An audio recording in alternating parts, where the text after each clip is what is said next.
जय हिंद विद्यार्थियों।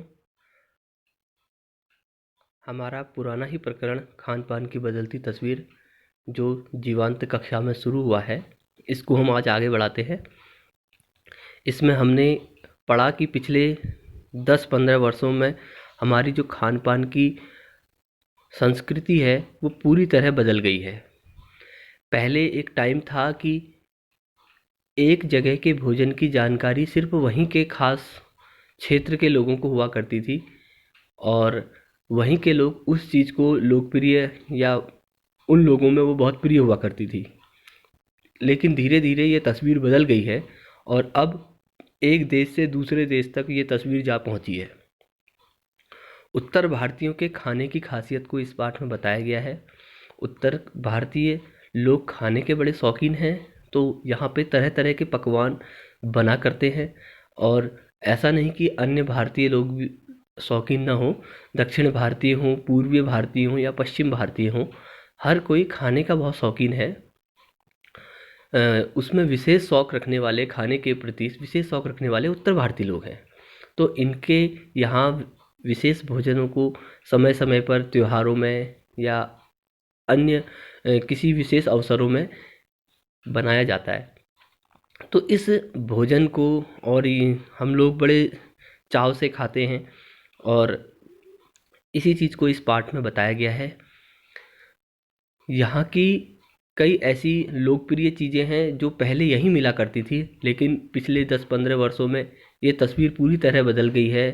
अब हर कोई बाहर की वस्तुओं को यहाँ पर आराम से ढूंढ सकता है उत्तर भारत में, और उत्तर भारत की चीज़ों को पश्चिम भारत या दक्षिण भारत में आसानी से ढूंढ सकता है।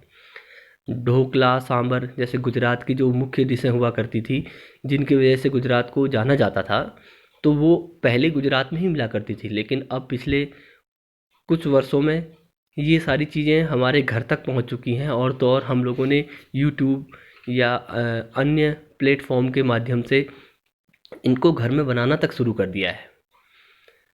यहाँ पर नूडल्स के बारे में बताया गया है, 2 मिनट्स नूडल्स, जिसको हम आसानी से अपने घरों में बना लेते हैं और इससे हर एक बच्चा परिचित है। एक समय था कि इसके बारे में कोई जानता ही नहीं था। तो जो नूडल्स हैं उनको भी हम पूरी तरह जान गए हैं। जो उत्तर भारत की ढाबा संस्कृति है, पहले उत्तर भारत में ढाबा संस्कृति थी, अब पूरे भारत में कहीं पर भी आप चले जाइए, वहाँ पर आपको आसानी से ये ढाबा संस्कृति देखने को मिल जाएगी।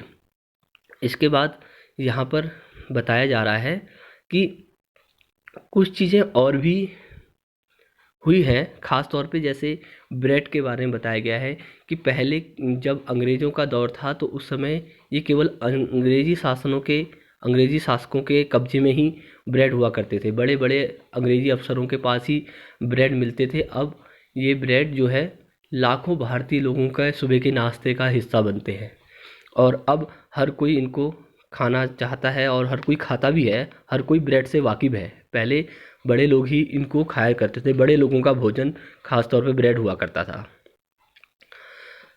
यहाँ पर ये भी बताया गया है कि अब खान पान की जो तस्वीर जो बदली है, उससे जो नई पीढ़ी है उसमें बहुत ही परिवर्तन आया है। जो पहले स्थानीय व्यंजनों को बहुत कम जानते थे, नई पीढ़ी के लोग, उन्हें स्थानीय व्यंजनों के बारे में नहीं मालूम था। अब वो जगह जगह के, केवल अपने ही स्थान के नहीं, अन्य स्थानों के भी स्थानीय व्यंजनों के बारे में अच्छी खासी जानकारी वो रख रहे हैं। यहाँ पर ये बताया गया है कि जैसे बम्बई के पाव भाजी थे, वो पहले केवल मुंबई क्षेत्र में ही, महाराष्ट्र में ही फेमस हुआ करते थे, लेकिन अब पूरे देश में इसकी मांग होने लगी है। वैसे ही दिल्ली के छोले कुलचे, ये भी अब पूरी दुनिया में इनकी मांग हो रही है और इनको केवल भारत के ही नहीं और अन्य देशों के लोग भी इनकी मांग कर रहे हैं। भारत के जो समोसे हैं, पहले केवल भारत के ही लोगों को इसके बारे में जानकारी थी, लेकिन अब धीरे धीरे ये दूसरे देशों तक भी आसानी से पहुंच चुके हैं। तो यहाँ पर स्थानीय व्यंजनों का एक बाजारीकरण होना और स्थानीय व्यंजनों के बारे में कई लोगों को जानकारी हो जाना, इस चीज़ को इस पाठ में दर्शाया गया है। यहाँ पर ये बताते हैं कि जैसे दिल्ली के जो कुलचे हैं उनको हर कोई जानता है, वैसे ही मथुरा जो फेमस है पेड़ों के लिए, मथुरा के पेड़े, आगरा के नमकीन या पेठा, आगरा के पेठा और नमकीन, ये जगह स्थानीय जो अलग अलग स्थान है वो अपने खाने की विशेष चीज़ों के लिए भी प्रसिद्ध रहे हैं। तो लखनऊ की रेवड़ी, तो ये कई ऐसे स्थान हैं जो अपने अपने जगह की स्थानीय चीज़ों के लिए बड़े फेमस रहे और उनको यहाँ पर दर्शाया गया है। तो खान पान की बदलती तस्वीर, अब केवल ऐसा नहीं कि केवल लखनऊ में जा कर के ही हम लोग रेवड़ी को पा सकते हैं या उसको खरीद सकते हैं। जैसे ये हमारे उत्तराखंड क्षेत्र में अल्मोड़ा की बाल मिठाई, वो बहुत स्थानीय तौर पे बहुत फेमस रही है।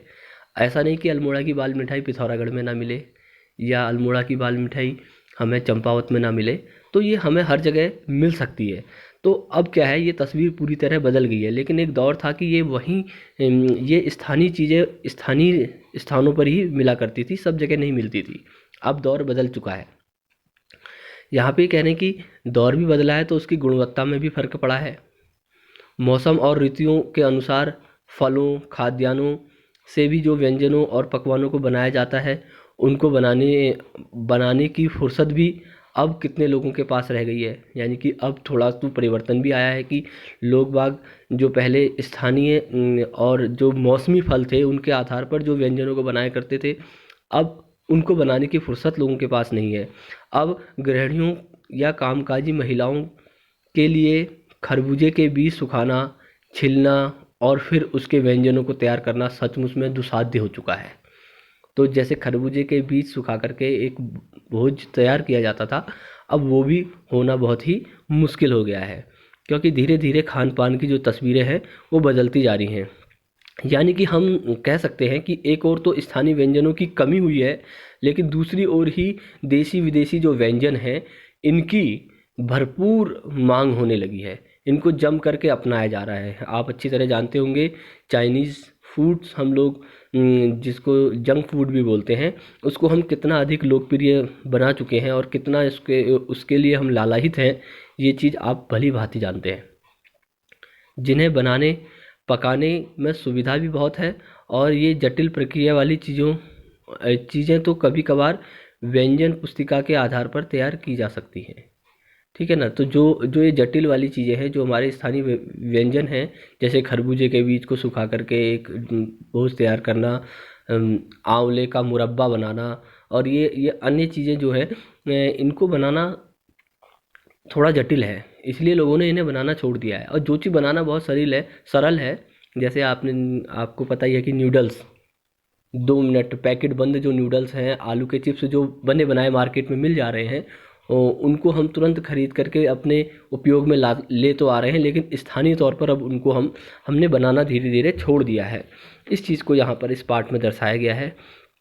अब ये कहते हैं कि अब शहरी जीवन में जो भागम भाग है उसे देखते हुए स्थिति स्वाभाविक सी लगती है कि ऐसा होना लाजमी है, क्योंकि महिला और पुरुष दोनों ही कार्य पर जा रहे हैं, तो घरों पर विशेष व्यंजनों के लिए दोनों के पास समय नहीं है। जब समय ही नहीं है तो इन चीज़ों के बारे में कौन सोचेगा।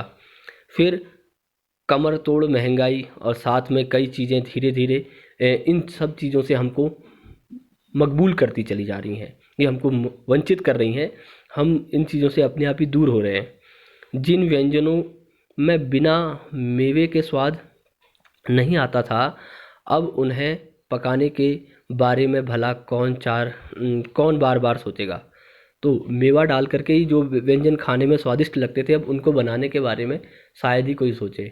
अब केवल ये सारी चीज़ें हम यूट्यूब में बनता हुआ देखते हैं और उसी में हम लोग संतुष्ट हो जाते हैं, क्योंकि स्वयं इतनी महंगाई में इतनी सारी चीज़ों को जोड़ना और फिर उनको बनाने के लिए समय भी देना, ये दोनों ही चीज़ हमारे लिए दुस्साध्य हो चुका है। इसलिए ये सारी चीज़ें इस समय नहीं हो पा रही है। तो इसलिए खान पान की जो संस्कृति है, ये एकदम मिश्रित संस्कृति है, इसको इस पार्ट में बताया गया है। अब इसके आगे हम और जानेंगे खान पान की तस्वीरों के बारे में। फ़िलहाल आज के लिए इतना ही। जय हिंद, जय भारत।